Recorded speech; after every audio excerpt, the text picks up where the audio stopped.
capítulo 37. Este es un capítulo muy importante en lo que se refiere a lo que Jacob y Yosef representan, también, bueno, lo que respecta a la segunda manifestación, puesto que es descendiente de Yosef, pero ¿se acuerdan que les he explicado que la vida de Yosef entera se puede separar en dos partes? La primera parte representa la venida de Yahushua, la segunda parte la venida del último. Entonces, la vida de Yosef, separada de hecho en capítulo 37 y capítulo 39, en medio del 38, es como si el 38 fueran los 2000 años entre la primera y la segunda manifestación. Ahora, como siempre digo, todo lo que uno cumple literalmente, el otro lo cumple espiritualmente y viceversa. Entonces, por eso es que en realidad toda la historia de Yosef también la podríamos ver como una representación del primero y toda la historia de Yosef la podríamos ver también como una representación del último. Pero es mucho más clara cuando la separamos en dos y vemos la primera y la segunda manifestación de Yahweh en la tierra. Entonces ahí iría haciendo las conexiones poco a poco, puesto que sí hay muchas. Entonces, empiezo con el verso 1 del 37 de Génesis. Dice: Jacob habitó en la tierra donde había vivido su padre, en la tierra de Canaán. Esta es la historia de la familia de Jacob. Muy interesante que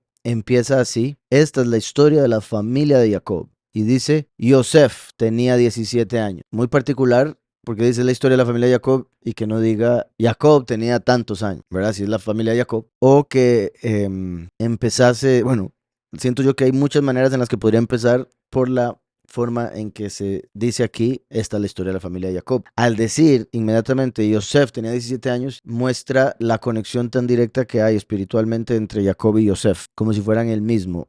Se dice que Yosef era idéntico a Jacob, así como se dice que Isaac era idéntico a Abraham. ¿Okay? Entonces, Abraham como que tuvo un doble por medio de Sara, Isaac. Y eso es para representar cómo Yahushua sería la imagen de Yahweh. Por eso Isaac, que representa a Yahushua el Mesías, el primero, es igualito a Abraham, porque Yahushua es igualito a Yahweh. ¿Está claro? Su personalidad, lo que habla y todo. Ahora bien, Yosef es idéntico a Jacob. Entonces esto viene a representar la segunda manifestación. En este caso, Jacob representa al último, Yosef representa al último. Pero si hacemos esa misma relación que estábamos haciendo, Yahweh envía a Yahushua y Yahushua envía al último. Entonces el último representa en todo al primero y el primero representa en todo a Yahweh, el eterno. Decía, esta es la historia de la familia de Jacob y empieza la historia diciendo, Yosef tenía 17 años. Recuerden que el 17 es el valor numérico de la palabra Tov, que es bueno. Primero voy a escribir aquí la palabra Tov con la Tet, Vav, Bet, bueno.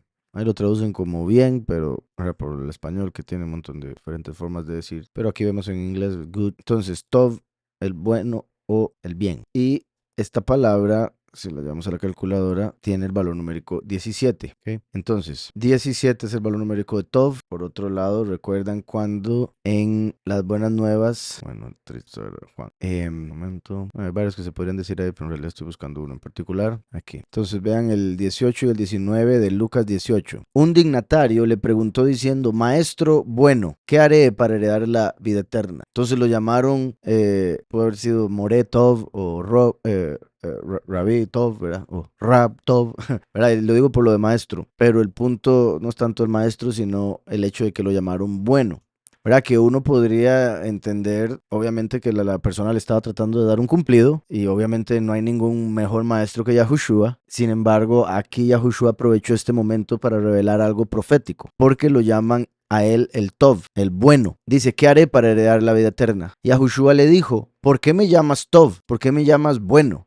Nadie es bueno, sino solo Yahweh. Sorprendente que Yahushua haya dicho esto, por diversidad de razones. Una de esas es que Yahushua nunca pecó y aún así no acepta el título de bueno. ¿Okay? Entonces se podría decir que al nunca pecar y hacer todos los mandamientos se mantiene como en cero por el hecho de que hace lo que debía hacer y no hace lo que no debía hacer. ¿Sí me explico? Entonces se mantiene en cero. Uno está bajo cero, congelado, por el hecho del pecado. ¿Verdad? El pecado nos pone mancha, nos pone acusación. Y por eso también la escritura habla de cómo uno debería tratar de hacer más allá de lo que se le pide a uno. Porque si uno hace lo que tiene que hacer, ¿qué mérito tiene? ¿Sí me explico? Hizo lo que tenía que hacer y punto. Es como que alguien que se le paga por un trabajo, espere que cada vez que termine el trabajo, ay, uy, qué toda rabada, qué bueno, qué perfecto, qué bueno. Se le está pagando. Eso es lo que tenía que hacer. Ahora, obviamente, por amabilidad uno puede decir cosas buenas, ¿verdad? Como decir, muy buen trabajo, qué bien que lo que hiciste, ¿verdad? Pero el punto es, poniéndose desde el punto de vista del trabajador, deberías saber que no merece más que, o sea, si está haciendo el trabajo, por eso se le da el pago. No es como que, igualmente también para los jefes que a veces piensan que son dueños de sus empleados, ¿verdad?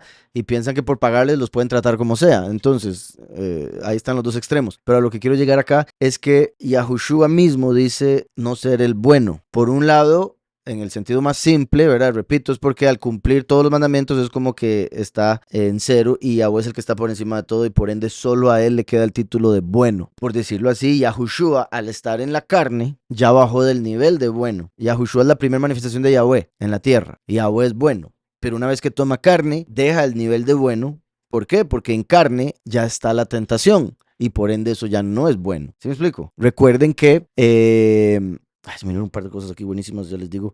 Pero si Yahushua, a pesar de que él nunca pecó, sí fue tentado 3 veces. Entonces, la posibilidad de ser tentado nos quita el título de bueno. ¿Sí me explico? Yahweh no puede ser tentado, dice la escritura, ni tienta a nadie.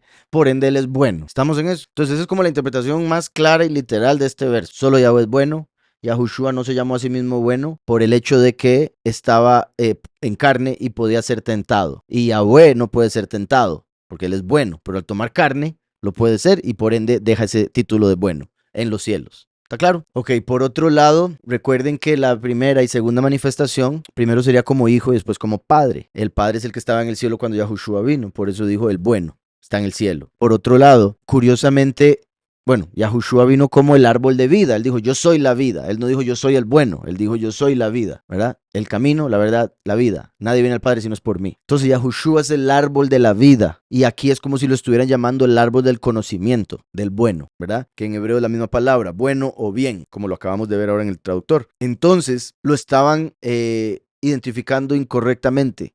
Estaban pensando que era el último cuando era el primero. Le estaban diciendo el árbol del conocimiento del bueno cuando él está diciendo, ¿por qué me llamas así si yo soy el árbol de la vida? Por eso fue colgado de un madero para que a través de nuestra fe en él comamos y tengamos la vida eterna. Por eso él dijo, comed de mi carne. Mi carne es comida, mi sangre es bebida. ¿Está claro todo eso? Ahora, es muy curioso que Yahweh prometió que él vendría como primero y último. Cuando vino el primero, vino solo, por decirlo así. Hasta que viene el último, ya viene a acompañar el ministerio a lo que hizo el primero. Y cuando Yahweh hizo a Adán, recuerden que Yahushua es el postrer Adán. Cuando Yahweh hizo a Adán, ¿qué dijo? No es bueno que el hombre esté solo. Entonces, cuando Yahushua viene, vino solo.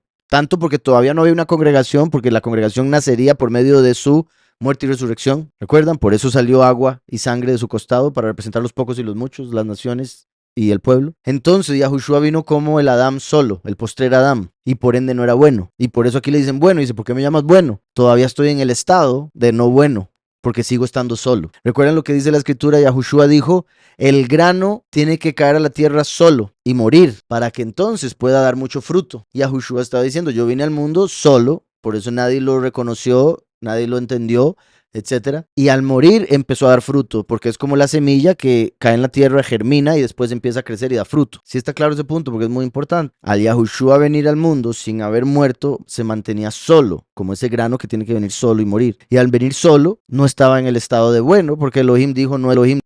Viene tanto por la congregación, para que sea bueno, como decía, es muy importante este punto porque él vino estando solo, como el grano que tiene que caer solo, por ende no era bueno. Hasta que viene el último, ya por decirlo así, está su segunda parte, su complemento, y por ende este es el que llega a cumplir lo de bueno. Además de que él recoge la congregación para que ya Yahushua no esté solo. Entonces, a través de la obra del último, vuelve bueno a Mashiach. ¿Sí me explico? Espero, porque sí es muy importante esto. Ahora bien, si lo continuamos con lo que decía del árbol del conocimiento, perdón, del árbol de la vida y el árbol del conocimiento, Yahushua vino como la vida, aquí lo llaman bueno. Entonces Yahushua dice, ¿por qué? Dice, ¿por qué un dignatario preguntando, diciendo, maestro bueno, ¿qué haré para heredar la vida eterna? Yahushua le dijo, ¿por qué me llamas bueno? Nadie es bueno sino solo Yahweh. Y ya después le responde, los mandamientos sabes, etcétera, etcétera. Ahora, recuerdan lo que dice Juan 3:13. Nadie, esto es Yahushua estando en tierra hablando.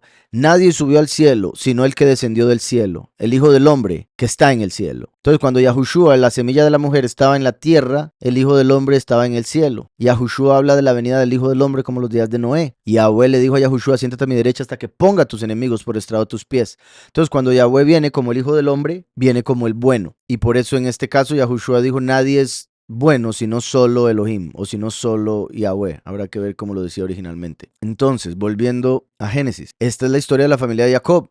Yosef tenía 17 años. O sea, Yosef representa al bueno. Yosef representa al Hijo del Hombre que estaba en el cielo cuando vino Yahushua a la tierra y es el bueno. A diferencia de Yahushua, que es la vida, Jaim. El último descendiente de Yosef, el Tov, el bueno. Entonces, desde ahí ya se nos está revelando a quién representa a Yosef o quién vendría por medio de Yosef. Esta es la familia, o bueno, la generación de Jacob. Yosef, hijo de 17 años. Ben Sheba es rey. Dice después, y apacentaba las ovejas con sus hermanos. Entonces aparece como un pastor. Apacentaba las ovejas con sus hermanos. El joven estaba con los hijos de Bila y con los hijos de Zilpa, mujeres de su padre, e informaba a Yosef a su padre de la mala fama de ellos. Ahí estaba el problema con Yosef. Era un informante. Lo llamaban informante, un poco chismoso el hombre.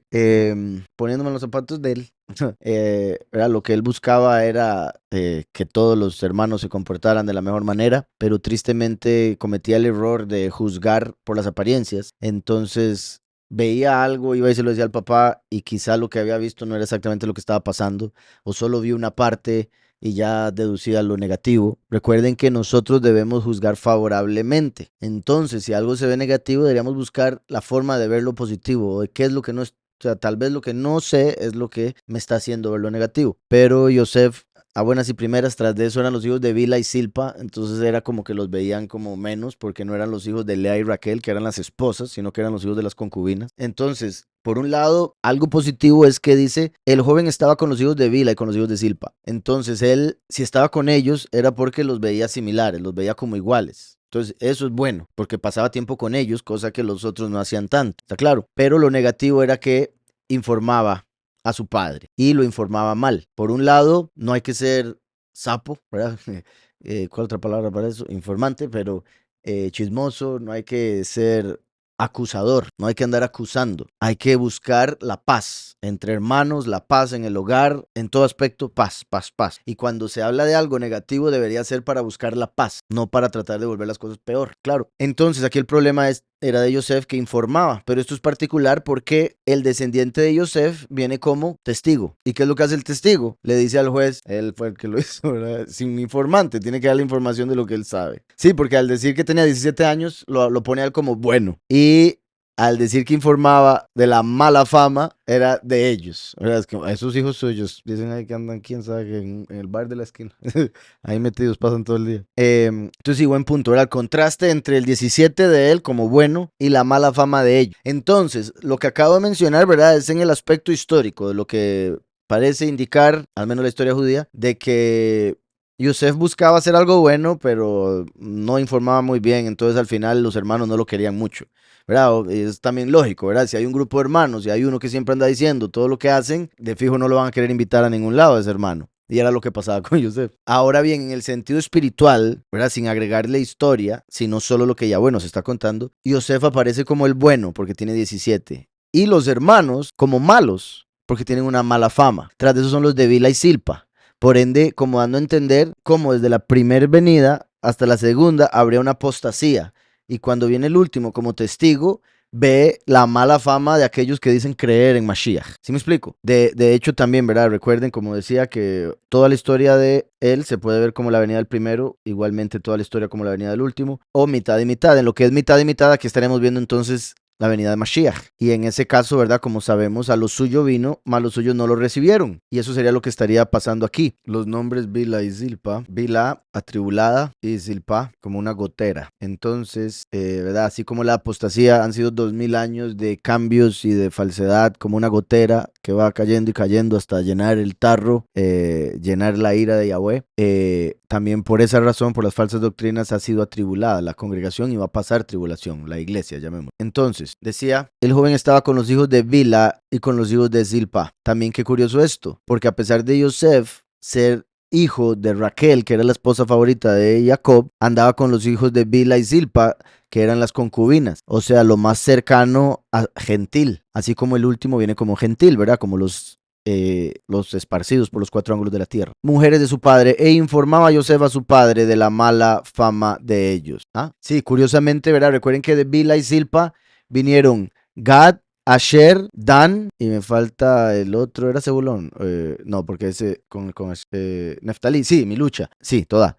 Entonces, vean qué curioso, porque eso confirma que se refiere al tiempo de la apostasía, ¿verdad? Cuando están adorando a Gad y a Asherah, ¿verdad? Como María, pasan en una lucha los unos contra los otros por las diferentes denominaciones o en sí mismos por no tener al verdadero poderoso y están bajo juicio, ¿verdad? Gad, Asher, Neftalí, Dan, los 4 hijos cuyos nombres curiosamente se aplican muy bien a lo que ha sucedido durante la apostasía. Entonces, volviendo acá, Israel amaba a Yosef más que a todos sus hijos. Curioso esto también que la misma escritura lo diga, ¿verdad? Porque muchos, creo que es común y duro para muchos, ¿verdad? Porque a veces no son el favorito, pero es común que un papá o mamá tenga, de todos los hijos, tenga uno que le cae mejor, porque es el más obediente, es el que mejor la trata. A veces porque se parece más al marido, o a veces porque es el que parece menos. Depende. Hay diferentes tipos de relaciones, pero hay muchas razones por las que, ¿verdad? Una mamá o un papá puede tener un favorito entre sus hijos. Siempre va a tener que, y no digo que tenga que, pero su carne va a sentir el tener que negarlo. No, yo no tengo favorito, ¿verdad? Cuando le dicen, pero es que tu favorito es aquel. No, mentira, yo los amo igual. Y o sea, y es obvio, o sea, no obvio, pero lógico que los ame muy, muy fuerte a cada uno, pero el amor es diferente para cada uno. Y a través de ese amor y esa relación es que se puede llegar a notar un favoritismo, porque tener un grupo de amigos y decir, este me cae mejor porque mismo sentido del humor, nos gusta el mismo deporte, hablamos los mismos temas. ¿Sí me explico? Entonces todo eso puede hacer que haya más afinidad con uno de los hijos. Ahora, Yosef era igualito a él y normalmente eso añade, así, que le caiga bien. No sé si han notado o han escuchado alguna vez que si uno está hablando con alguien, una de las formas de caerle bien es como repetir la última palabra o un par de palabras de lo que él dijo. Entonces es como hacer un espejo. La otra persona se empieza a sentir, esta persona es igual que yo. Entonces, un método que nunca he usado, pero, porque, no, nunca lo he usado, pero podría usarlo a ver si sirve. Ya lo he leído al respecto. Entonces, Yosef era igual a Jacob. Por otro lado, era el primer hijo con la esposa que él más amaba. Entonces, aquello que no se pareciera a Jacob se parecía a la mujer que él más amaba. Parece también indicar la escritura que su intelecto era un poco diferente al de los otros, en el sentido de que tenía inclinación hacia gobernar, mientras que los otros más a fuerza, trabajo manual y lo que es fuerza física, mientras él fuerza mental, por decirlo así. Entonces, varias cosas que hicieron que Jacob lo viera como favorito. Entonces, también vean qué curioso, porque dice, esta es la historia de la familia de Jacob, su plantador, como los muchos. Y después dice, y Israel amaba a Yosef, o sea, el nombre elevado, el que gobernará como el poderoso. Amaba a Yosef más que a todos sus hijos. Entonces, esto se conecta con cómo Yahweh le dice a Yahushua que es el hijo amado, ¿verdad? También como Yahweh, hablando del último, dice que desde que lo mencionó no se ha olvidado de él, siempre lo recuerda. Bueno, en este caso dice Efraín, pero no sé si este era el otro, pero bueno, dice, él clamará a mí diciendo, mi padre eres tú, mi poderoso y la roca de mi salvación, yo también lo pondré por primogénito, ¿verdad? Aquí está hablando del último porque dice también, ¿verdad? Como diciendo que viene de segundo, igual que Yosef, recuerdan que no era primogénito porque el primogénito fue Rubén con Lea, pero sí fue el primogénito con Raquel, y cuando Rubén pecó, Jacob le quitó la primogenitura y se la dio a Yosef. Entonces se cumple esto, yo también lo pondré por primogénito, igual que sucedió con Efraín. Efraín nació de segundo después de Menashe y Jacob cuando lo adoptó lo puso por primogénito. Dice, no es Efraín el primogénito, como ya dije, nació de segundo, pero se puso primogénito y es así como Yosef era como Jacob, Efraín como Yosef. No es Efraín un hijo precioso para mí, no es un niño en quien me deleito. Desde que hablé de él lo he recordado constantemente, por eso mis entrañas se conmovieron por él y ciertamente tendré de él misericordia, dice Yahweh. También, vamos a ver cómo aparecía. Ajá. Recuerdan a Shlomo, dice, vamos a ver, aquí dice, y envió un mensaje por medio del profeta Natán. David consoló a Bethsheba, su mujer, se llegó a ella y durmió con ella. Ella le dio a luz un hijo y le puso por nombre Shlomo, ¿verdad? Entonces Shlomo, el hijo de David, representa la rama de David. Y Yahweh lo amó y envió un mensaje por medio del profeta Natán. Así le puso por nombre Yediyahu, o sea, el amado de Yahweh. Entonces la raíz de David representa al primero, la rama de David, al último, como aquí Shlomo está siendo rama de David, hijo de, y se le llama Yediyah o sí, Yediyah. Ven que aquí, ven la Dalet, Yud Dalet, vean, que viene siendo la misma raíz de David, que significa amado. Entonces esto es amado por Yah. Mostraba eso, ¿verdad? Por el hecho de que dice que Israel amaba a Yosef más que a todos sus hijos. Dice porque lo había tenido en su vejez. Entonces vemos confirmación de que Yosef representa al que viene al fin de los tiempos. Pero obviamente Yahweh no envejece en el sentido físico de ponerse mal, pero pues es el anciano de días, ¿verdad? Porque es el que ha existido durante todos los días que han existido. Él creó el tiempo mismo. Entonces, al decir, porque lo había tenido en su vejez, da a entender que Yosef hace alusión al que viene al final. Y le hizo una túnica de diversos colores. Verso 3. E hizo para él, dice, ketonet, túnica, pasim. Ketonet, pasim. Ketonet, aquí lo ponen como kutonet, túnica, una camisa larga, usualmente de lino. Recuerden que el novio se viste de lino. Vamos a ver, sí, una túnica. Viene de Kateif, curioso. Viene de Kateif, que se traduce como hombro. Recuerden lo que en Isaías 7 menciona que la Virgen daría luz a un varón, Yahushua, llamado Immanuel, su nombre. Y en el 9 de Isaías dice que nacería un niño y el principado sobre su hombro. Yahushua vino como sumo sacerdote, el último como rey, por ende como príncipe, inicia. El gran príncipe, según vemos en Malaquías 3 y en Daniel. Y qué curioso entonces que se le dio una túnica como para cubrir sus hombros, para estar sobre los hombros, como si fuera el principado. Y se conecta porque recuerden que la razón por la que se le dio esta túnica, que de hecho se interpreta como de manga larga más que de colores, aquí pasim, vean que dice que llegaba hasta las palmas de las manos, si fuera un pantalón hasta la suela, una túnica que llega hasta las palmas o la suela. ¿Sí me explico? Entonces, ¿por qué era una túnica manga larga? Porque Jacob había visto en él que él no era para trabajo manual, sino intelectual. Entonces él pasaba estudiando y por eso la túnica manga larga, como haciendo alusión que él iba a gobernar eventualmente. A los otros manga corta, para que fueran a trabajar. Entonces imagino también los hermanos viéndolo con túnica larga. No puedo, hermanos, no puedo que se me ensucien las manos. Se enojaban, ¿verdad? Ahora, el hecho de que lo ponen como que era de colores, a lo que hace alusión es que iba a gobernar sobre las naciones. Como que Jacob pudo ver no solo que iba a gobernar y por eso manga larga para que estudiara, sino que sería sobre las naciones, por eso diferentes colores. Paz, curiosamente, es el que trae la paz, pero no es por eso. Ahora, Kutonet, bueno, curioso que traiga dos tafs, como dos cruces, como si fuera el segundo sacrificio. La palma de la mano que viene en el fin a sellar como el heredero al trono con el testimonio de Mashiach. Israel amaba a Yosef más que a todos sus hijos porque lo había tenido en su vejez. Me gusta que, además de decirnos la verdad, en el sentido de lo amaba más, es un hecho, no hay quite. Lo que ellos sentían era así.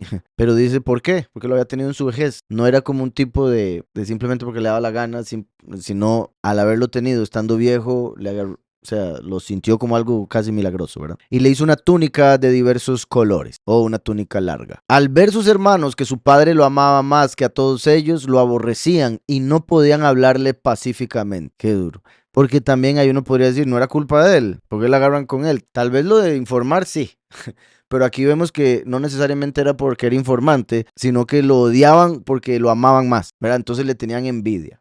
Y sabemos cómo de la envidia salió la muerte. Y eso fue lo que pasó con Yahushua. Yahushua vino, los fariseos lo envidiaron porque vieron que Yahweh lo amaba más y lo escuchaban todo lo que él pedía, entonces decidieron matarlo. Entonces, al ver sus hermanos que su padre lo amaba más que a todos ellos, lo aborrecían y no podían hablarle pacíficamente. Y recuerden, ¿verdad?, que la palabra pacífica baja la ira, pero la que no es así, más bien incrementa la ira. Entonces, si no le hablaban pacíficamente, quiere decir que a cada rato había problemas. Tuvo Yosef un sueño tras de eso, ¿verdad? Suficiente tenía con andar de informante y de que lo amaban más. Y ahora se sueña algo y va y lo cuenta, que ahí está el problema. Les informo.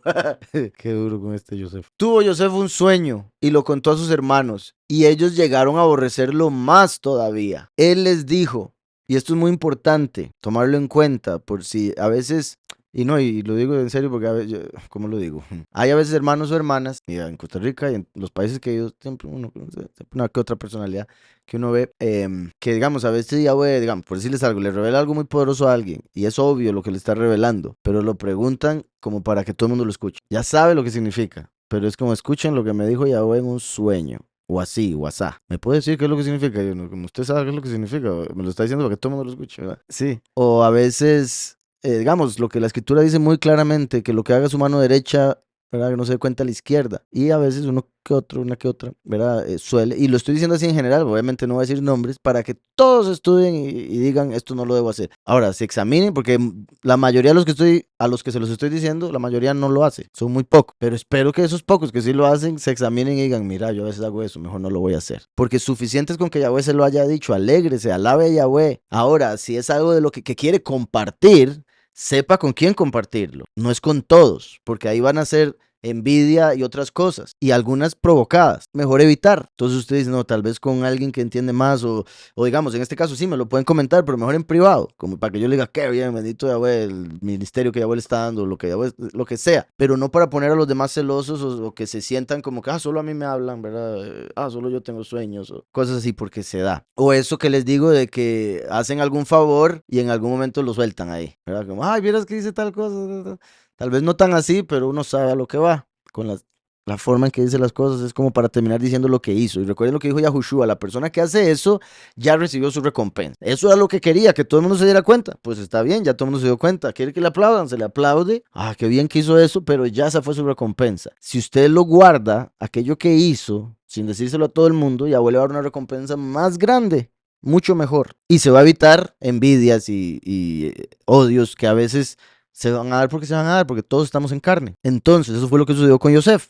Yosef se pudo guardar este sueño, o pudo ir a decírselo a su papá, punto. Ahora, no quiero pensar mal de Yosef, ¿verdad? Porque obviamente pensar mal es lo que acabo de decir, como llegar y les voy a contar, porque tras de que me odian, pero para que vean. Voy a gobernar sobre todo, ¿verdad? Pero pensando favorablemente, porque estamos hablando de Yosef, uno de los patriarcas de las tribus, etcétera, y abuelo amaba, y Jacob lo amaba por algo. Entonces, pensando positivamente, salud, pensaría que él quizá dijo, son mis hermanos, se van a alegrar conmigo. O olvídese de eso. Y ese es mi punto también. A veces tal vez el enemigo le ponga una buena intención o no, es porque yo sé que se van a alegrar. Tal vez no. Piénselo mejor. Examine quiénes son los que están en el cuarto, los escuchas y depende del público lo que uno tenga que decir. O mejor, guardarse. Entonces, tuvo Yosef un sueño y lo contó a sus hermanos. Aquí vemos desde el inicio que Yosef era soñador, como dicen. Ahora, no quiere decir soñador en el sentido de que pasaba todo el día viendo para el ciprés, uy, cuando yo sea grande, güey. ¿Verdad? No, ese aspecto no, sino que Yahweh le hablaba por medio de sueños y Yahweh le daba la interpretación de los sueños, además del sueño.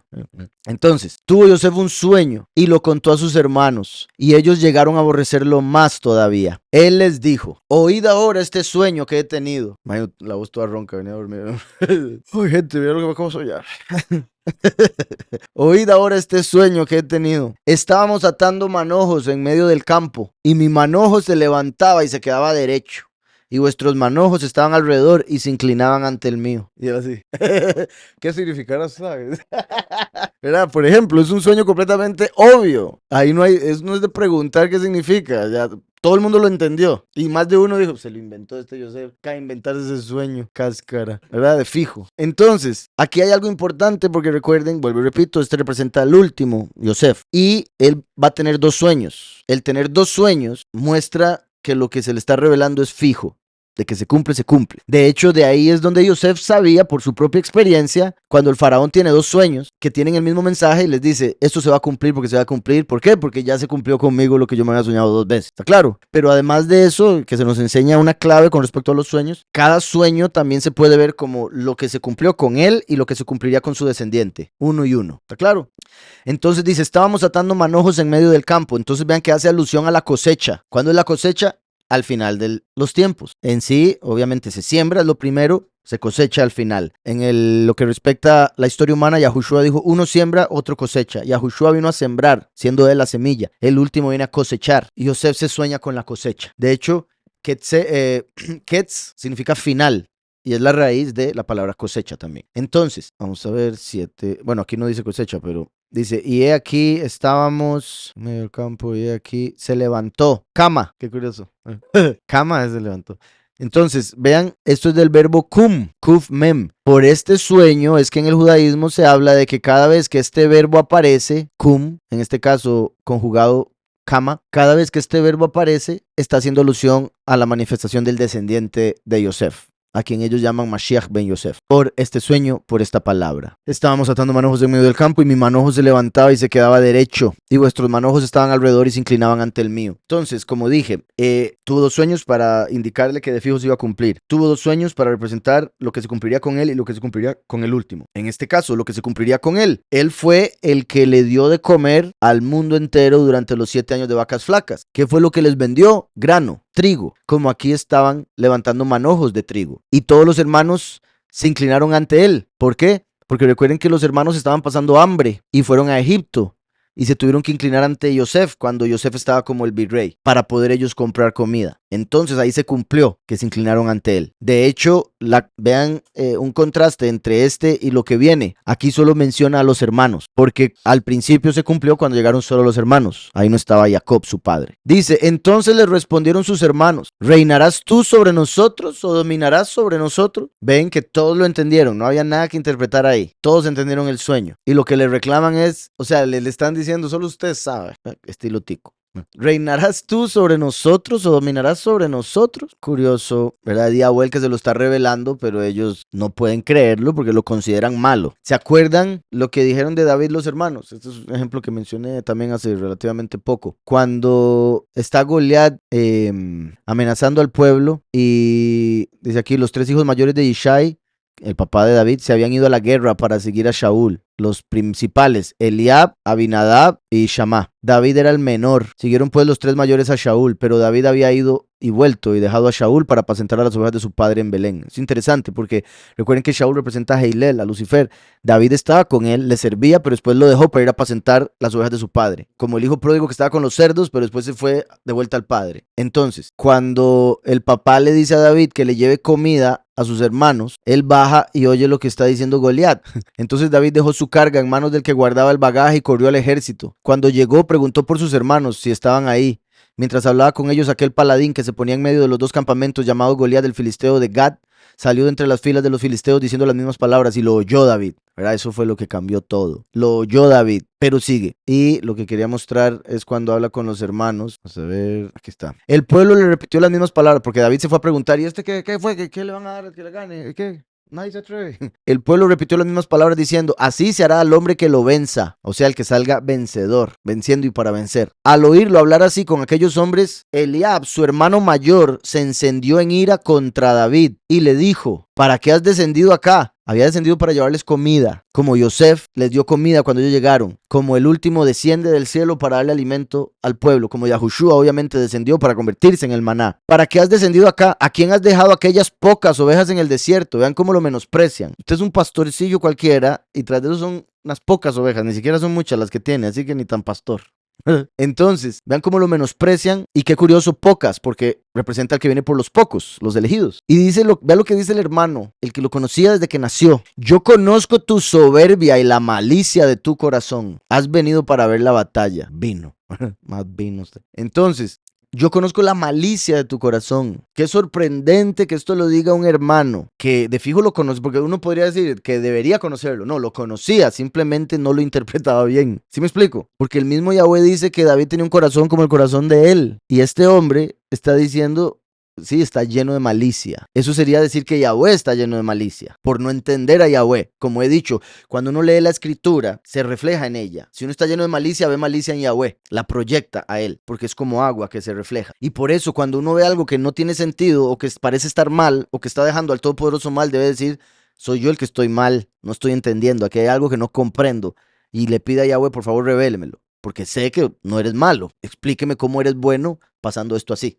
¿Sí me explico? Entonces, sorprendente que el hermano mayor, el que lo conocía desde que nació, le dice, usted es un soberbio y lleno de malicia. Vemos aquí que con Yosef pensaban algo similar, puesto que lo aborrecían doblemente por informante y porque el papá lo amaba más, que deberían preguntarse por qué lo ama más, ¿verdad? Pero es como que eso lo omiten. Obviamente es la carne, que por la envidia y otras cosas no piensan esas cosas. Entonces lo odiaban doble y ahora dicen, usted va a reinar sobre nosotros. Ellos no piensan ni siquiera en la posibilidad de que el sueño se lo haya dado Yahweh. Dan por un hecho que fue una locura de Yosef. O se lo soñó porque se comió algo antes de dormir, o se lo inventó. Entonces dice, estábamos atando manojos en medio del campo y mi manojo se levantaba y se quedaba derecho y vuestros manojos estaban alrededor y se inclinaban ante el mío. Entonces le respondieron sus hermanos, ¿reinarás tú sobre nosotros o dominarás sobre nosotros? Dijeron a él sus hermanos, reinarás sobre nosotros. In Moshol, Timshol, y gobernando, gobernarás. Entonces vean que utiliza dos términos, de rey y de gobernador o líder. De hecho, este líder, bueno, aquí dice Mashol, pero es porque estaba conjugándolo, normalmente es Moshel, es como el que interpreta los mashal como una parábola, algo muy profundo. Entonces se refiere al que es capaz de interpretar, porque curiosamente recuerdan, es de Yahweh esconder un asunto y del rey el descubrirlo, del Moshel en este caso. Entonces, y lo aborrecieron aún más, tercera vez que lo aborrecen, y lo aborrecieron aún más a causa de sus sueños y sus palabras, de sus sueños y de sus palabras. Entonces sería como aborrecer al último por sus revelaciones y sus prédicas. Después tuvo otro sueño y lo contó a sus hermanos, que no entendió, no aprendió el hombre Yosef. Ese era uno de los problemas de Yosef, creo. ¿Cómo se los va a contar después de la primera? Yo creo, ahí iba él, todo inocente. Se me confirmó, gente, si era cierto. ¿Ustedes pensaban que era invento mío? No, se me confirmó. Venga para contarle. Llámame a papi, porque también salió. Después tuvo otro sueño y le contó a sus hermanos. Les dijo, he tenido otro sueño. Soñé que el sol, la luna y 11 estrellas se inclinaban hacia mí. Y lo contó a su padre y a sus hermanos. Su padre le reprendió. ¿Por qué le reprendió? Porque al menos él se dio cuenta, no está bien que te lo cuentes a todos sus hermanos. O sea, ahí lo reprendió porque no estaba actuando muy inteligentemente. Entonces, y varias cosas se pueden decir inteligentemente en el sentido de que se estaba ganando el enojo de ellos y también con poca empatía porque no estaba tomando en cuenta lo que ellos pudieran sentir. ¿Sí me explico? Eso es importantísimo. Entonces, tuvo otro sueño y lo contó a sus hermanos. Les dijo, he tenido otro sueño. Soñé que el sol y la luna y 11 estrellas se inclinaban hacia mí. 11 porque son los otros hermanos, ya que él es uno de los 12. De las 12 tribus. Entonces, cada tribu está representado por una estrella. ¿Está claro? Y el sol y la luna, el papá y la mamá. Porque el papá y la mamá de las estrellas son el sol y la luna. Esto es importante. Yo creo que es evidente, pero en caso de que alguien no entienda el por qué, aquí está claro que el sol representa al papá, la luna representa a la mamá, masculino y femenino, y las estrellas son los hijos. Recuerden lo que dice Números 24. Dice, lo veo, mas no ahora. O sea, sería en el fin de los tiempos. Lo contemplo, mas no de cerca. O sea, sería lejos de la tierra prometida, en el occidente. Saldrá estrella de Jacob. Esta estrella, en el aspecto literal, se cumplió con Yahushua porque una estrella anunció su nacimiento y fueron los del oriente a buscarlo. Pero en el sentido espiritual se refiere al descendiente de Yosef, porque vean que Yosef es una estrella, una de 12, ante la cual se inclinan las demás, incluso el sol y la luna. Claro, entonces Yosef, esa estrella, es esta estrella que se menciona aquí. El descendiente de Yosef es la estrella de Jacob profetizada, que sale venciendo y para vencer en Apocalipsis 6. Saldrá estrella de Jacob, se levantará cetro de Israel, líder. Por eso él primero tuvo un sueño donde se levantaba y después tuvo un sueño donde era una estrella y todos se inclinaban. Que me hubiera gustado también, bueno, yo cuando lleguemos allá le voy a pedir al padre que si me puede mostrar ese sueño cómo fue, porque ver el sol inclinarse, ¿verdad? Y la luna inclinarse. Entonces, lo contemplo mas no de cerca, saldrá estrella de Jacob, se levantará cetro de Israel, herirá las sienes de Moab y destruirá a todos los hijos de Set. Y después dice, de Jacob saldrá el vencedor, el que sale venciendo. Y para vencer, esa es la estrella. Y aquí Yosef tiene un sueño en el que él es una estrella. Y es el segundo sueño, que como dije, principalmente es el que se enfoca en el fin de los tiempos. A pesar de que el anterior era la cosecha y por ende en ese aspecto también se conecta con el fin. Soñé que el sol, como Jacob, la luna y 11 estrellas se inclinaban hacia mí. Aquí se habla de que Jacob, bueno, por un momento dijo, ya se equivocó mi chiquito, porque él es hijo de Raquel y Raquel ya estaba muerta. Pero recuerden que la concubina de Raquel, una vez que Raquel murió al tener a Benjamín, perdón, la concubina de Raquel, la sierva de Raquel, que era concubina de Jacob, cuando muere Raquel, ella se encarga de los hijos de Raquel. Entonces, Yosef creció viendo a esta sierva de Raquel como si fuera también su otra madre. Y esa a la que se refería aquí al decir la luna. Dice, estos son los hijos de Bila, que Labán dio a Raquel, su hija, ¿verdad? Entonces, Bila fue la que se convirtió en la nueva mamá de Yosef cuando murió Raquel. Entonces, a la que representa aquí la luna es a Bila. Entonces, Jacob por un momento pensó, yo creo que ya se equivocó porque ya está muerta, entonces esto no se puede cumplir. no entendía que ahí estaba Bila y ella sería la que entraría con ellos a Egipto. Y en otro aspecto, al venir el último como una estrella, recuerden que en lo negativo, Sol y Luna se pueden ver como Heilel y la sabiduría diabólica, o Heilel y Samael también se podría decir, si vemos la luna masculino, teniendo que inclinarse, ¿verdad? Ante el que Yahweh escoge. Y también se podría ver a la luna como la congregación, aceptándole. Entonces, he tenido otro sueño. Soñé que el sol, la luna y 11 estrellas se inclinaban hacia mí. Sol, luna, 11 estrellas nos da 13. Recuerdan, el 13 es el valor numérico de unidad, que sería como cuando Yahweh sea uno y su nombre uno. Zacarías 14, 19. Y lo contó a su padre y a sus hermanos. Su padre le reprendió y le dijo: ¿qué sueño es este que tuviste? Entonces Jacob lo reprende porque lo dice ante sus hermanos, lo reprende porque él dice, no, ya Raquel está muerta, que tuvo algo raro el sueño, y también porque, sea como sea, dice, me está poniendo a mí también por debajo de él, tampoco así, mi chiquito, ¿verdad? Pero aún así lo guarda en su corazón, porque él había visto algo especial en Yosef. Entonces dice, no, tal vez sí, ¿verdad? Tal vez es cierto el sueño, pero no podía decirlo así en frente de sus otros hijos. Suficiente ya tenía. ¿Qué sueño es este que tuviste? ¿Acaso vendremos yo, tu madre y tus hermanos a postrarnos en tierra ante ti? Sus hermanos le tenían envidia, pero su padre meditaba en esto. Entonces ahí vemos que lo reprendió por el bien de ellos, pero él meditaba y decía, sí, tal vez sí es cierto. Y vemos claramente la envidia que le tenían, así como la envidia de los fariseos a Yahushua. Un día sus hermanos fueron a apacentar las ovejas de su padre en Shechem. Shechem significa hombro. Entonces tenemos aquí otra palabra para hombro en el mismo capítulo, mostrando que él representa el príncipe, el principado sobre el hombro, sobre el Shechem. Shechem, hombro o espalda. Como he visto, es hombro. Dice después, un día sus hermanos fueron a apacentar las ovejas de su padre en Shechem. Aquí, en el aspecto de la profecía de Yahushua, representa sus hermanos, el pueblo de Israel. Fueron a apacentar las ovejas, los fariseos supuestamente guiando al pueblo hacia Yahweh, que sería el padre, en Shechem, por la autoridad que se les había dado. Y curiosamente, ahora que lo pienso también, Jerusalén se interpreta como el hombro de la tierra. Hay unas relaciones ahí que se hacen porque la tierra de Jerusalén fue dada a Benjamín y Benjamín era puesto sobre los hombros. Y hay una palabra, no recuerdo en qué escrito, de Yahweh diciendo que él pondría a Benjamín sobre sus hombros, que lo ama mucho y lo ve también como amigo, igual que Abraham, y que lo pondría sobre sus hombros, y por eso le dio Jerusalén a Benjamín. Entonces se conecta Jerusalén con el hombro, porque desde Jerusalén reinaba el rey de Yahudá. ¿Se me explico? Entonces es como el principado sobre el hombro. Y digo todo eso porque entonces también sería los hermanos, el pueblo, apacentando los fariseos, las ovejas de Yahweh, el Padre, en Shechem, como si fuera desde Jerusalén, que fue donde Yahushua entró y lo rechazaron y lo mataron. Obviamente, Jerusalén no es Shechem, son dos lugares diferentes, pero es por medio del significado de Shechem que dije lo otro. Entonces Israel dijo a Yosef, tus hermanos apacientan las ovejas en Shechem, ve y te enviaré a ellos. Entonces, ¿qué representa esto? Yahweh diciéndole a Yahushua, el pueblo de Israel, tus hermanos, están ahí apacentando y apacentando desde Jerusalén.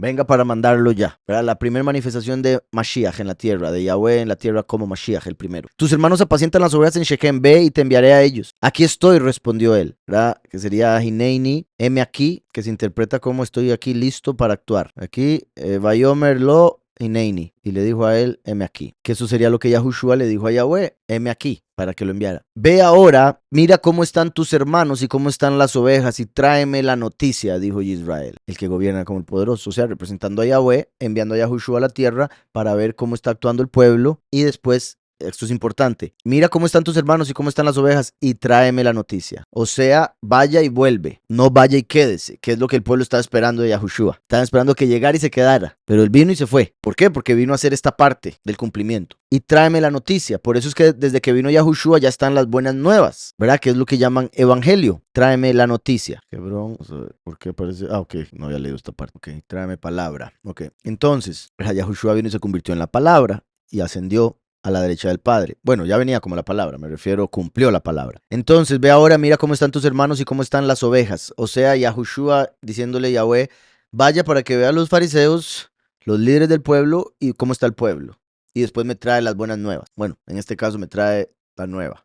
Dijo Israel. Lo envió pues desde el valle del Hebrón y Yosef llegó a Shechem. Y Hebrón, asociación. Siempre lo tengo en el fondo, pero es que después es Joreb. No, Joreb, Hebrón y Germón. Germón y Hebrón. Es que se llama. Entonces, asociación. Asociación o unión. Yahushua vino a unir. Bueno, vino a dividir, pero en el sentido de que de los que creen y los que no creen, pero vino a unir al pueblo con los gentiles si creen en él, ¿verdad? Todos los que crean en él son uno, ese es mi punto con respecto a que vino a unir, como siendo la unidad de Yahweh, por eso él dijo que sean uno, contigo como yo soy uno, yo en ellos y tú en mí, para que seamos uno. Entonces, lo envió pues desde el valle del Hebrón, o sea, de la asociación, desde el valle de la unión, porque ese era, por decirlo así, lo mandó para unir, pero lo mataron y por ende terminaron dividiendo. Y Yosef llegó a Shechem. Lo halló un hombre andando él errante por el campo, y aquel hombre le preguntó. Según otros escritos, esto había sido un malaj. Lo más seguro, pobrecito, andaba perdidísimo con 17 años, y Yahweh dijo, vaya, porque si no se nos va a morir Yosef. Lo halló un hombre andando él errante, porque recuerden, él era de estudio, él no era de andar... Shimon. Llegó a Shechem, lo halló un hombre andando él errante por el campo. Curioso que diga errante. Bueno, vamos a ver qué palabra utiliza para errante. Y lo encontró un hombre, toé, aquí dice como ta, errante, errar, perdido, seducido, fuera del camino. Curioso, porque obviamente, y esto es parte de lo que menciono de cómo se puede ver toda la historia de una manera y toda la historia de otra manera. En este aspecto, si tomamos esta palabra, obviamente esto no se aplica a Yahushua, porque Yahushua nunca anduvo errante. Sin embargo, el último sí. El descendiente de Yosef, como hijo pródigo, se pierde del camino. Anda errante en la apostasía. Apostasía significa básicamente andar perdido. Vea, intoxicado, vea, con el vino de la fornicación, por ejemplo. Entonces, curioso porque indica que andaba en otras. Era como el último al iniciar, como hijo pródigo. Además de eso, errante, recuerden, y también la razón por la que lo buscaba, es el significado de la palabra griega planetes, de donde viene la palabra planeta. Y, por ejemplo, Júpiter, entre los planetas, Júpiter representa al último. Es llamado el planeta rey, pero es un planeta errante. Bueno, es una estrella errante. Entonces, decía, lo halló un hombre andando él errante por el campo. Un ish, decía ahora, en hebreo. Y ish es un tipo de ángel también. Entonces, no dudo esa sea una de las razones por las que se interpreta que aquí fue un ángel el que se lo encontró. De hecho, en el Yashar vemos más evidencia de esto. Andando él errante por el campo. Y aquel hombre le preguntó, ¿qué buscas? ¿Qué buscas? Busco a mis hermanos. Te ruego que me muestres dónde están apacentando. ¿Yo qué vas a ver? Esos son tus hermanos. Pero era un ángel.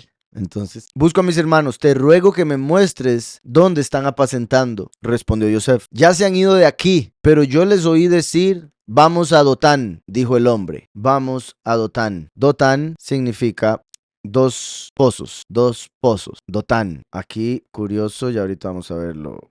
Bueno, punto. Me ponen datos, pero ¿qué? Dotán, valor numérico 454.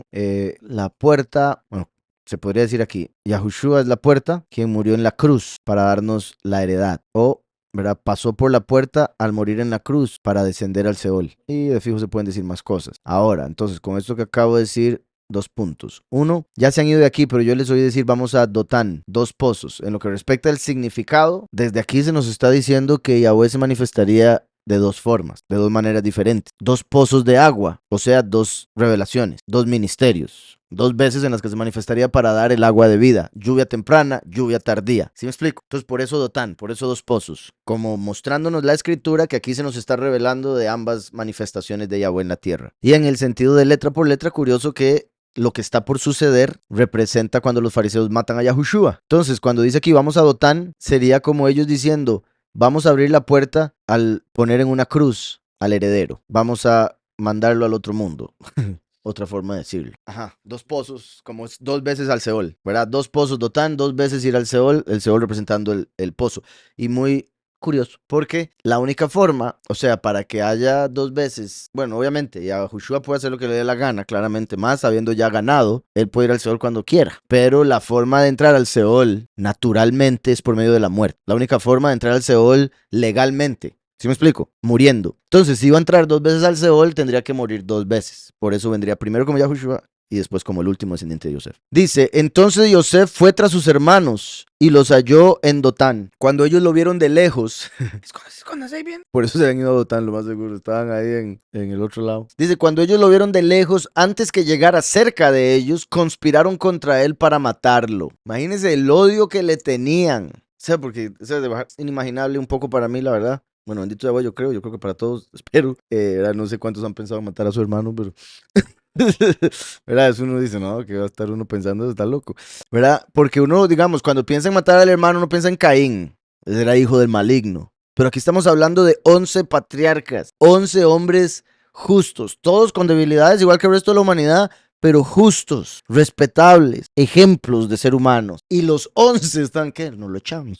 Sorprendente el odio que le tenían a Yosef. Tanto así que se les olvidaba lo que podía provocarle a Jacob. Una que otra vez lo pensaron, pero no era lo principal, que debían tenerlo muy presente. Me parece demasiado sorprendente. Estos hombres diciendo, matemos a nuestro hermano. El odio tenía que ser demasiado fuerte. Entonces, siempre que digo el odio, pienso en alguien, un muchacho que se llama el odio. Entonces, el odia y el hermano. Y debe ser bien enojón. Entonces, sorprendente cuando ellos lo vieron de lejos, antes que llegara cerca de ellos. Entonces, eso es igual, ¿verdad? Los fariseos cuando vieron a Mashiach, conspiraron para matarlo. Y se podría decir, el sistema, sin haber venido el último, lo poco que sepan de que se va a manifestar, ya lo van a estar pensando en matar. Cuando ellos lo vieron de lejos, y lo digo eso porque dice de lejos, antes que llegara cerca de ellos, conspiraron contra él para matarlo. Se dijeron el uno al otro, ahí viene el soñador. Imagino yo, ay, mis hermanitos, les voy a contar el sueño que acabo de tener. Ahí viene el soñador. ¿Verdad? Obviamente lo dicen de una manera despectiva, como si fuera el inventor. Ahora pues, venid y vean esto es sorprendente y esto es parte de lo que hace el hombre en error. No se dan cuenta que no están luchando contra Yosef, están luchando contra Yahweh. Porque si Yahweh le dijo a Yosef, esto se va a cumplir, yo lo voy a cumplir, no depende de Yosef. Yahweh le está diciendo a Yosef, te voy a usar para esto, pero es Yahweh el que lo hace. Cuando los hermanos dicen, matémoslo a ver si es cierto y se cumplen esos sueños, es como diciendo, pongámosle obstáculo a Yahweh para ver si es cierto que va a cumplir eso. ¿Sí me explico? Obviamente, ellos no lo están viendo así, porque ellos están viendo a Yosef como el malo y quizá el que inventó todo. Pero si lo piensan bien y dicen, no, quizá no nos mintió, y si no nos mintió, fue Yahweh el que le dio el sueño. Y si Yahweh le dio el sueño, ¿cómo nos vamos a poner nosotros en contra del sueño? Por más que no nos caiga bien él. Yahweh sabrá por qué. ¿Sí me explico? Ahora pues, venid, matémoslo y echémoslo en una cisterna, ¿verdad? En un pozo. Estaban en Dotán, 2 pozos. Echémoslo en un pozo. Momento, quiero ver cómo lo llaman ahí, Soñador 19. Hinei, he aquí, vean cómo lo llamaban, el señor de los sueños. Baal, lo llamaban Baal. Ajalomot, sí, Ajalomot, Baal Ajalomot, perdón. Entonces, curioso que lo llaman Señor, siendo él la representación del primero y el último, dependiendo de la forma que tomemos la historia. En sí, la representación de Yahweh en la carne, o de Mashiach, puesto que lo envió Israel, el padre. Entonces, el padre lo manda como Mashiach y ellos le dicen Baal. Curioso, porque muestra igualmente lo de la apostasía y cómo hoy en día llaman Señor al Mesías, pero en realidad es un término para el enemigo. Aquí lo estaban haciendo, obviamente, repito, despectivamente, pero es curioso que aparezca este término en esta historia. Entonces dice, ahí viene el Señor de los sueños, el Señor soñador. Ahora pues, venid, matémoslo y echémoslo en una cisterna. Y diremos, alguna mala bestia lo devoró. La bestia lo devoró. Recuerden que a Yahushua lo mataron, a pesar de que fueron los judíos los que lo decidieron, Roma lo ejecutó. Y recuerden que Roma es el hierro de la estatua que vio Nabucodonosor, que llegaba hasta los pies, y los pies era una mezcla de barro con hierro, o sea, el último imperio mundial es una mezcla de Roma con otra cosa. Entonces Roma puede ser llamada la bestia en Apocalipsis 13. ¿Sí me explico? De ahí también el hecho de que está tan conectado con la gran ramera, la iglesia católico romana. Alguna mala bestia lo devoró. Veremos entonces qué será de sus sueños. Entonces vean cómo Satanás los usa a los seres humanos para que se interpongan al plan de Yahweh, según ellos. Bueno, según él y ellos en su engaño. Ellos están diciendo matémoslo y para que vea que era mentira lo de los sueños. Veremos entonces qué será de sus sueños. Cuando Rubén oyó esto, lo libró de sus manos. Vean qué poderoso es. Porque entonces, como decía, porque bueno, en el libro de Yashari aquí vemos que sí, los 11 estuvieron ahí y al principio dijo que conspiraron, pero ahí ya Rubén empezó a pensar, no, yo creo que mejor no.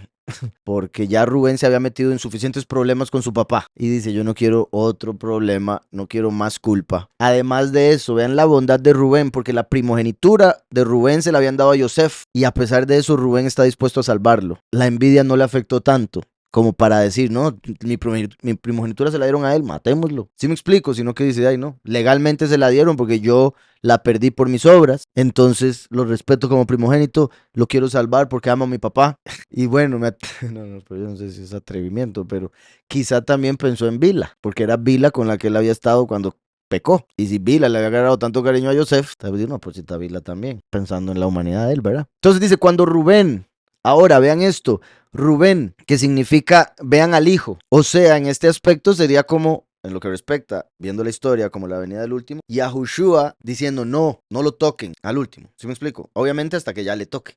Porque recuerden que no los van a poder matar durante 3 años y medio, aunque quieran, pero después ya tiene que suceder. Cuando Rubén oyó esto, lo libró de sus manos. Dijo, no lo matemos. Y añadió, no derraméis sangre. También al decir, entonces, en la interpretación en la que representa la venida del primero, el que Rubén fuese el único que dijera no lo matemos, representaría al el grupo pequeño del pueblo que sí lo reconoció, porque Rubén significa vean al hijo. Entonces sería la parte del pueblo que sí lo vio a Yahushua como hijo, lo reconoció y por eso diría, no lo maten, ¿qué les pasa? Están locos. ¿Sí me explico? En el caso de interpretar la misma historia como la venida del último, Yosef el último y Rubén en los cielos y Yahushua diciendo, no, no, no lo toquen. No derraméis sangre, echadlo en esta cisterna que está en el desierto, pero no le pongáis las manos encima. Quiso librarlo así de sus manos y hacerlo volver a su padre. Entonces el plan de Rubén era él decirles a ellos, échenlo ahí que se muera solo. No lo maten para que no tengan sangre en sus manos, pero tirémoslo ahí a ver qué le pasa.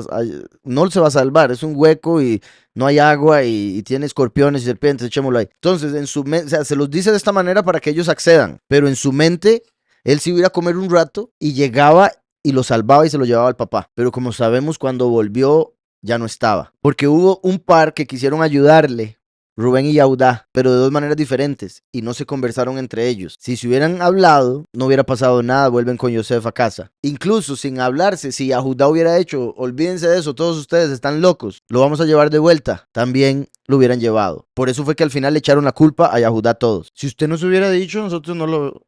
Y es como, pues, ¿se imagina qué duro para Yahudá? Y ese también es uno de los problemas de querer caerle bien a todo el mundo. Y Yahudá, por querer caerle bien a todo el mundo, terminó cayéndole mal a todo el mundo. Y por eso es que en el próximo capítulo se va a vivir solo y se casa con la hija de Shua, y era una impía. Ok, no derraméis sangre, echadlo en esta cisterna que está en el desierto, pero no le pongáis las manos encima. Quiso librarlo así de sus manos y hacerlo volver a su padre. Sucedió pues que cuando llegó Yosef junto a sus hermanos, ellos quitaron a Yosef su túnica. Vean cómo empezó, ¿verdad? No habían ni llegado, ¿qué les pasa?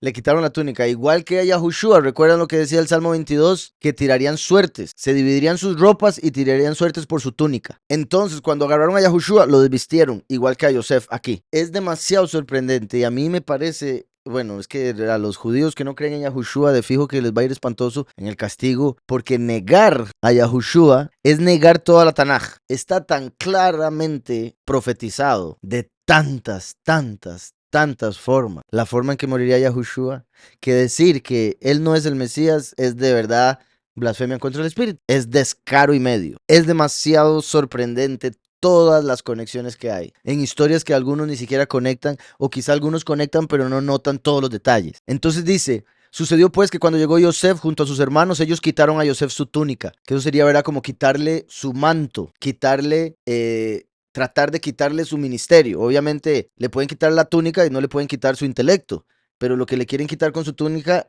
es, por decirlo así, ese derecho a gobernar. Dice entonces, ellos quitaron a Yosef su túnica, la túnica de colores que llevaba puesta, ¿verdad? O la túnica manga larga que llevaba puesta. Igual, no dice color. Lo agarraron y lo echaron en la cisterna, pero la cisterna estaba vacía, no había en ella agua. La escritura habla del Seol como una cisterna sin agua. Entonces, al decir que lo echaron en una cisterna, la cual estaba vacía, está indicando que representa el Seol. Representa cuando mataron a Yahushua y se fue al Seol, una cisterna sin agua. 24. Esto, bueno, más adelante lo veremos más a fondo. Cualquier cosa me recuerdan si no lo hago. Dice, y lo tomaron y lo enviaron a él, a Borá, Bejabor. Entonces dice, a la cisterna. Pero el pozo o el hueco estaba vacío. No había en el agua. Entonces, ven como aquí dice Bora y aquí dice Bor. Beer es pozo. Bor es hueco. Más adelante, cuando lleguemos a la historia de Yosef, cuando lo meten en la cárcel, cuando lo acusan de violación, lo meten en la cárcel. En el español ponen prisión, ponen cárcel, pero en hebreo es el mismo término que vemos aquí. Entonces aquí vemos que estaban en Dotán, 2 pozos, lo echaron en un pozo. Cuando él llega a Egipto, lo echan en otro pozo, que representa ese segundo pozo representado por Dotán. ¿Sí quedó claro ese punto? Lo veremos más adelante y es solo para entender que esto de Dotán, que empieza aquí como 2 pozos, representa 2 muertes, primero y último. Esta fue la primera y la segunda muerte es representada por el momento en que meten a la cárcel a Yosef en Egipto. Bueno, aquí sí pusieron otro, Beit HaZohar, que sería casa de prisión. Por eso cuando lleguemos al al capítulo, buscaré la parte donde aparece el mismo término que picado. Este es uno, pero sé que hay otro. Dice, porque de hecho fui robado de la tierra de los hebreos y aquí no he hecho nada como para que me pusieran en este calabozo. Pero ahí donde ponen calabozo, ven que es Bor. Entonces el calabozo en el que lo pusieron, la cárcel en la que lo pusieron era una cisterna, era un hueco en la tierra. Bor. Claro. Entonces, decía, lo agarraron y lo echaron en la cisterna, pero la cisterna estaba vacía, no había en ella agua. Luego se sentaron a comer. Sorprendente. Por un lado, el descaro, ¿verdad? Es como acaban bueno, de deshacerse de su hermano. Lo querían matar, pero por hacerle caso a Rubén, el primogénito, en tiempo, dicen, ok, metámoslo ahí, que se muera solo. Y van y se ponen a comer. De hecho, todavía lo podían oír, los gritos que decían, hermano, sáquenme, por favor, ¿cómo me van a dejar aquí? Está lleno de escorpiones. Y ellos, para no oírlo, se fueron mucho más lejos a comer, para no escuchar sus gritos. Ustedes se imaginan el descaro y de verdad ser así tan malo como para decir, uy, ya me tiene harto este hombre con los gritos, vamos para allá. Por otro lado, ¿qué fue lo que dijeron los fariseos cuando Yahushua estaba en el madero? Apúrele, bajémoslo y enterrémoslo porque hay que ir a celebrar Pesa. O sea, dijeron, tenemos que ir a comer. Entonces, cuando Yahushua se fue para la cisterna, para el Seol, porque ellos lo mataron, ellos se fueron a comer tranquilitos, igual que aquí. Sorprendente las conexiones. Luego se sentaron a comer.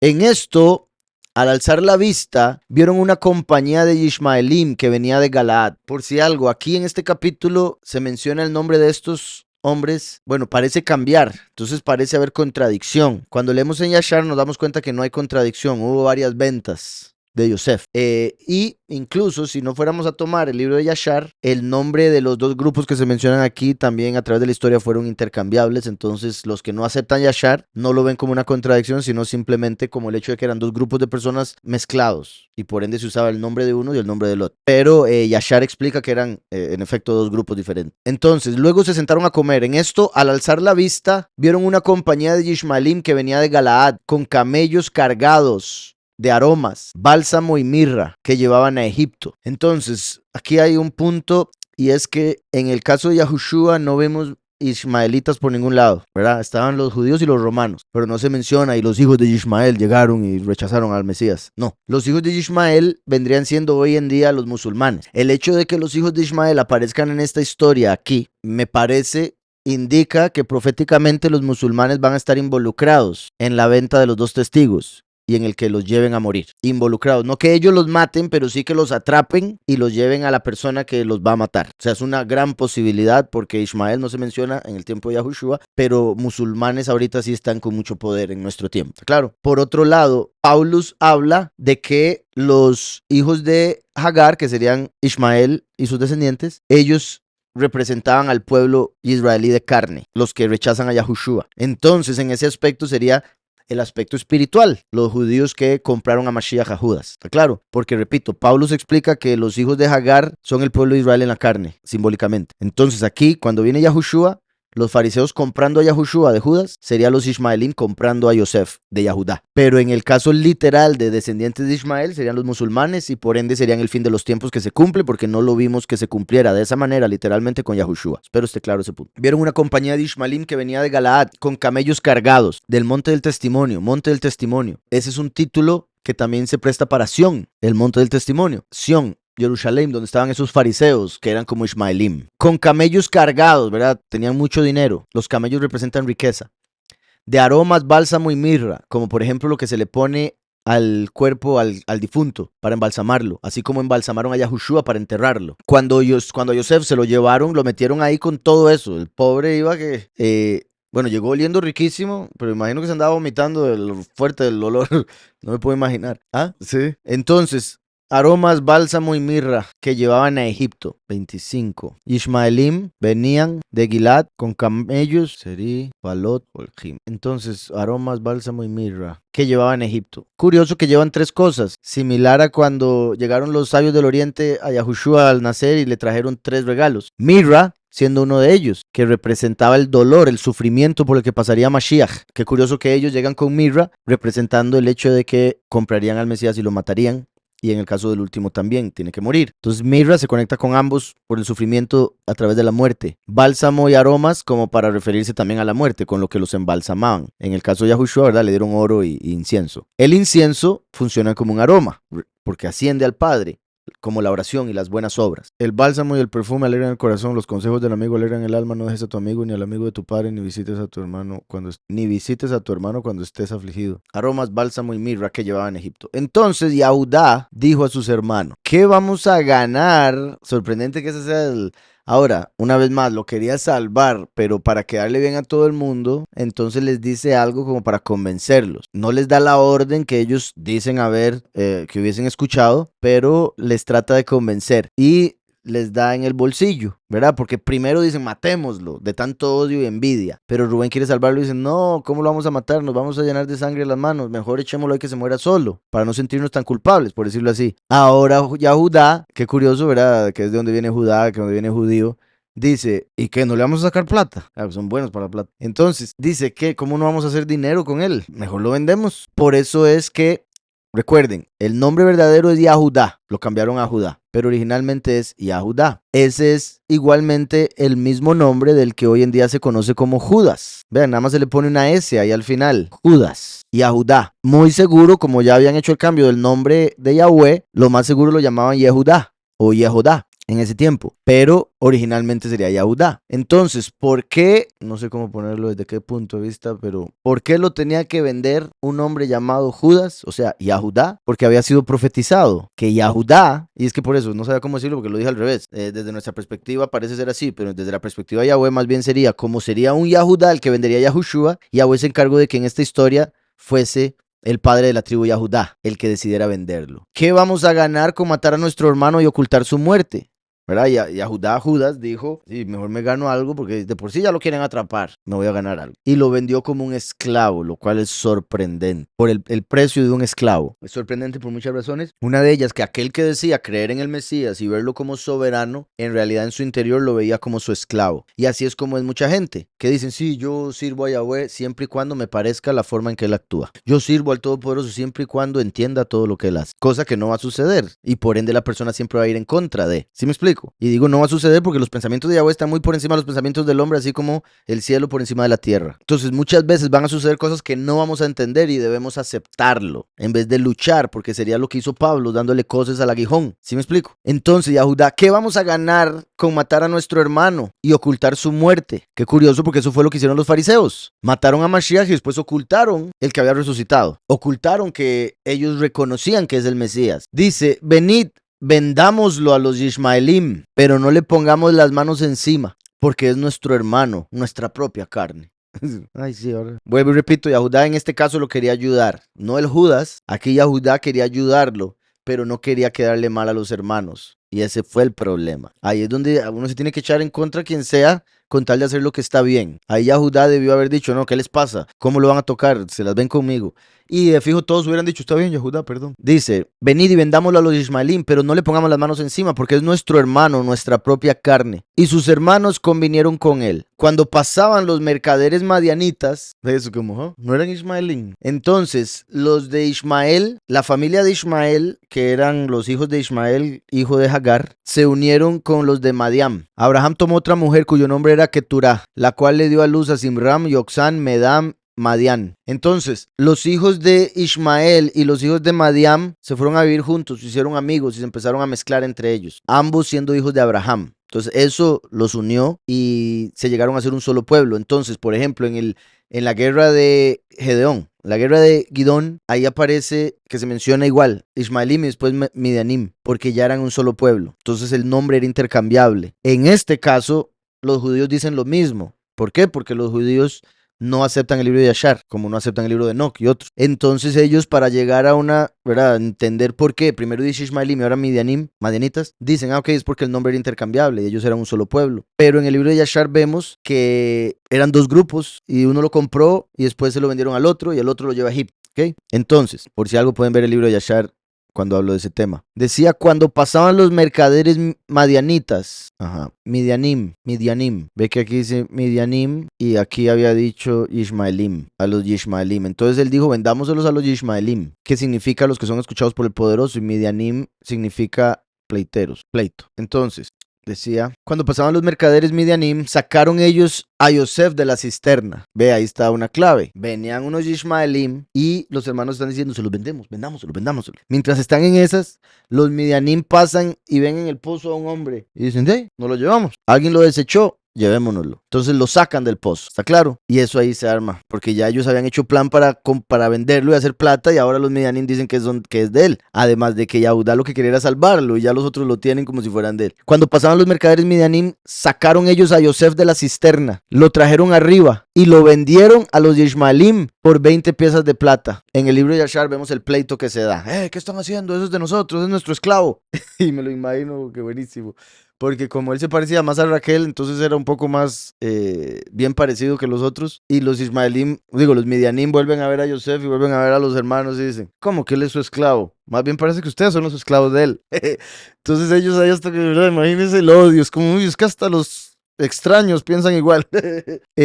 Porque, ¿verdad? Tras de eso ya tenían lo de los sueños en su mente. Y él dice, no, pero ustedes deberían ser los que se inclinen ante él. Entonces dice, y lo vendieron a los Ishmaelim por 20 piezas de plata. Es particular que aquí diga 20 piezas de plata, porque recuerden que a Yahushua lo vendieron por 30 piezas de plata. Ahora, ¿quién quita un quite? Y al último, si lo llegan a vender, quizá el número 20 esté ahí y se cumpla de esa manera, porque a Yahushua fueron 30.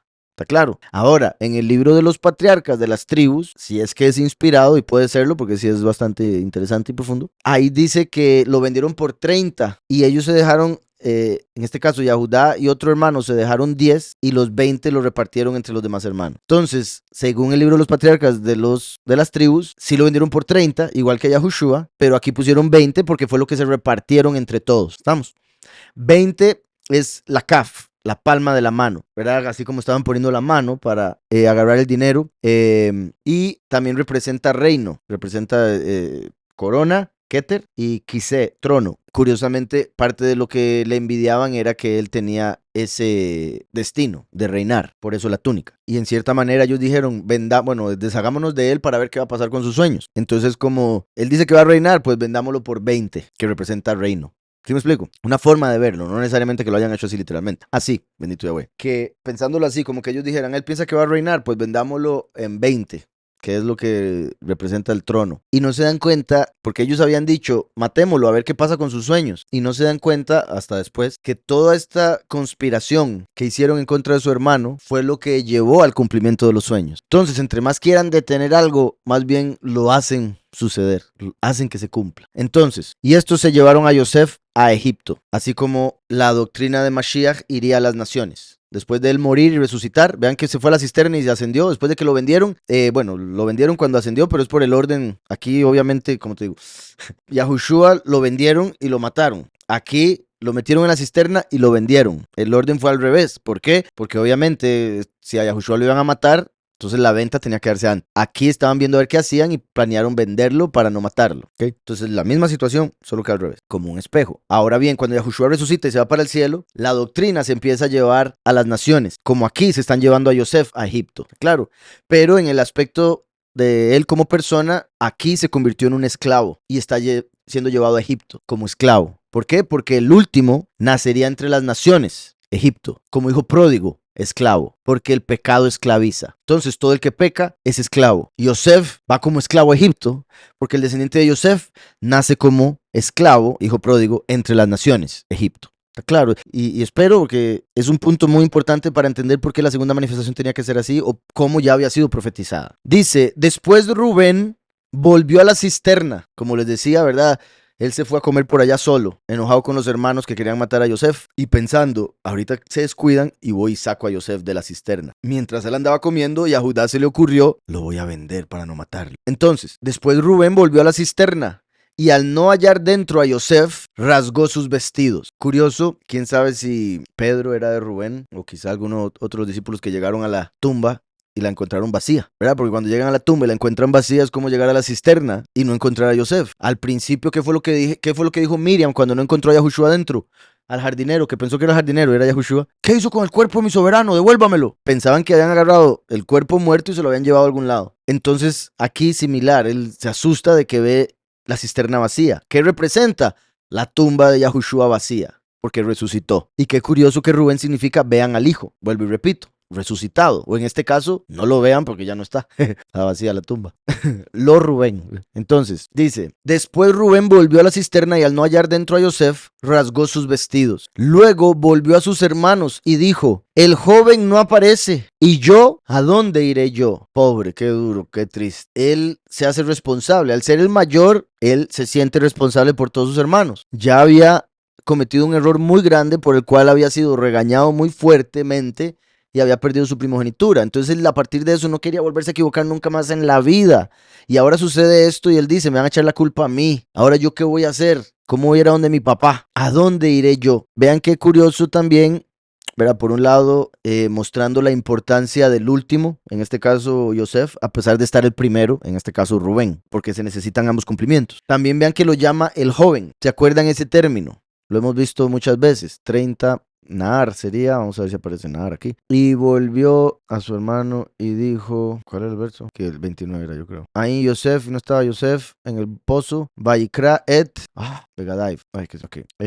Y volvió a sus hermanos, y dijo, Hayelet, el niño. O, ¿verdad? El joven podría ser porque ya estaba joven, pero ahí lo llamó Yelet, que normalmente se traduce como niño. Recuerden que esto es, recuerdan, valor numérico 44, que era la suma de padre y madre. Ab, Eim, se suma y tenemos 44, que es el valor numérico de Yelet, que en este caso entonces haría alusión a la unión del padre y su ruach. También, joven, como he dicho, lo hemos visto en otras ocasiones, como Nahar, representación de Metatrón, Micael, ese malaj que se manifiesta como el último, puesto que es la representación de Yahweh, pero es visto como un Yahweh pequeño, una versión pequeña de Yahweh, por ende es llamado el joven. Aparecen varios escritos judíos y demás, y en la escritura cuando aparece el término el joven, normalmente, por no decir siempre, hace alusión a la venida del último. Por eso en Marcos, recuerdan en Marcos, cuando un joven seguía a Yahushua con una sábana, dice, pero cierto joven lo seguía, cubierto el cuerpo con una sábana. Lo prendieron, pero él dejando la sábana huyó desnudo. ¿Quién sabe qué fue esta situación? ¿Quiénes consideran que el joven era Marcos? De no ser Marcos, podría ser un malaj, para que esto quedara escrito y entendiésemos que es la representación del último. Cierto joven, el último, lo seguía porque viene de último, viene de segundo. Después de, cubierto el cuerpo con una sábana, lo prendieron, también lo agarran como a Yahushua, pero él dejando la sábana que representa el cuerpo, huyó desnudo, o sea, representando que muere. Así como matan al primero, matarán al último, que es llamado el joven, pero es el que le sigue. Entonces aquí vemos que dice, el joven no aparece. ¿Sí me explico? Representa el mismo, el último. Qué curioso que también digan, no aparece. ¿Y yo? ¿A dónde iré yo? Entonces tomaron ellos la túnica de Yosef, degollaron un cabrito del rebaño. Qué curioso por lo que veíamos ahora de la similitud o conexión con Pesaj. No que estuvieran en Pesaj ahí, quizá no, puede ser, pero no necesariamente. No obstante, los detalles que se mencionan nos conectan con. ¿Por qué? Porque vimos eso de que dijeron que lo pusieron en el pozo y se fueron a comer. Igual que en Pesaj, mataron a Yahushua y dijeron vamos a celebrar Pesaj. Y aquí están sacrificando un cabrito del rebaño. Vamos a ver el verso 31. Y tomó la túnica de Yosef, y tomaron la túnica de Yosef, Sheir, un peludo de las cabras, Izim. Curioso cómo a Jacob le pusieron la piel de las cabras encima para hacerse pasar por Esaú. Y ahora están agarrando la túnica para engañar a Jacob con sangre igualmente de cabrito. ¿Sí me explico? Él engañó a su papá con las pieles y ahora él está siendo engañado con la sangre. Habría que ver también la palabra que estaba originalmente en vez de sábana, ¿verdad? Porque sábana no aparece muy... O sea, sábana uno se imagina con lo que duerme, ¿verdad? Y es delgadito, sí, no sé por qué andaba así ese hombre con ese frío. Entonces dice, cuando Rubén oyó esto lo libró de sus... ¿Dónde estábamos?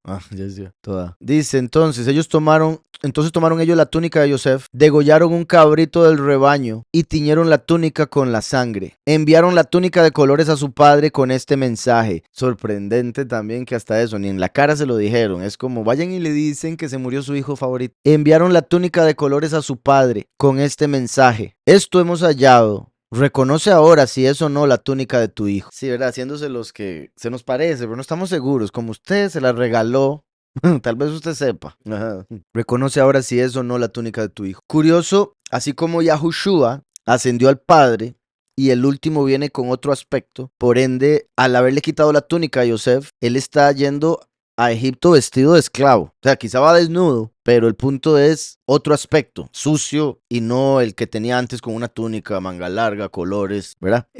También a eso me refiero con lo que siempre digo de cómo vino el primero y viene el último. Nacido de una virgen, nacido de una mujer normal, hijo de hombre. Entonces, tomaron ellos la túnica de Yosef, degollaron un cabrito del rebaño y tiñeron la túnica con la sangre. Enviaron la túnica de colores a su padre con este mensaje: esto hemos hallado, reconoce ahora si es o no la túnica de tu hijo. Cuando él la reconoció, dijo: es la túnica de mi hijo.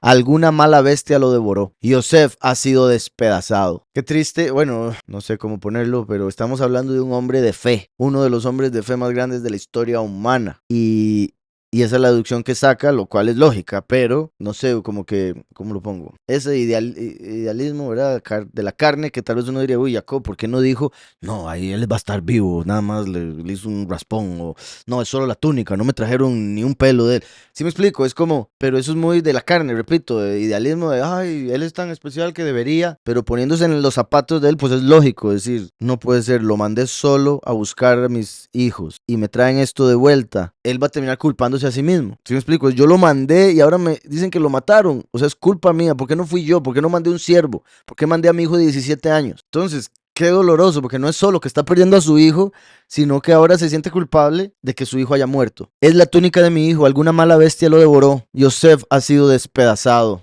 Tras de eso, despedazado, ni siquiera lo mató, no, lo despedazó.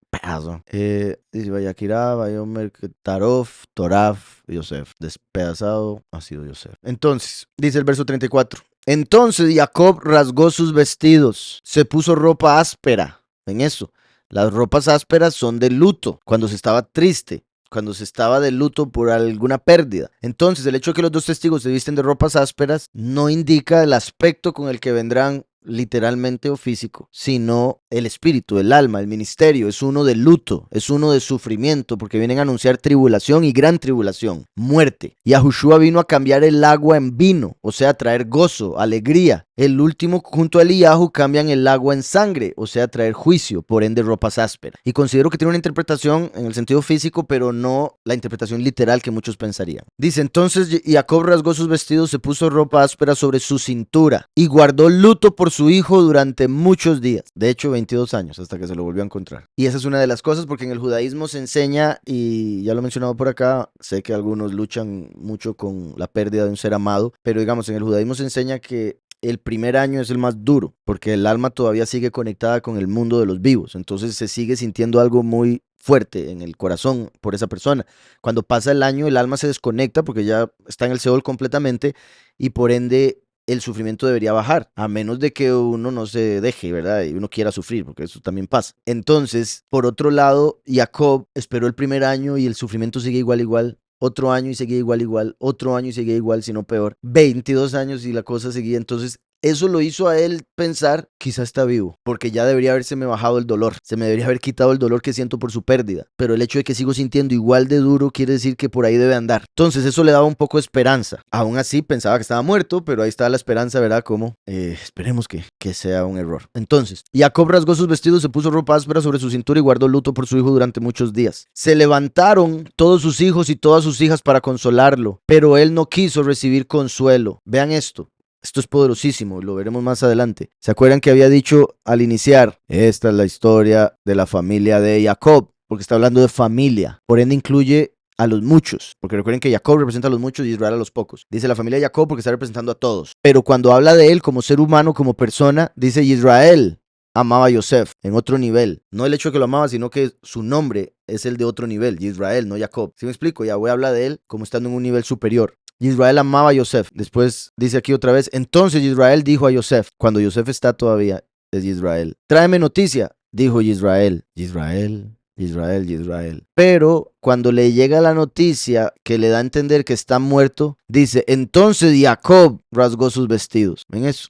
Cayó de su lugar elevado a ser otra vez Jacob. Por la tristeza que sintió, la Ruach se desprendió, se alejó. Y él ya no sentía profecía y demás. Porque recuerden que uno debe estar gozoso. Yahweh nos manda a gozarnos y es ahí donde la Ruach se va a manifestar en nosotros. Pero si nos entristecemos, si no estamos de acuerdo con la realidad, la Ruach se va. Y es ahí donde perdemos mucho de...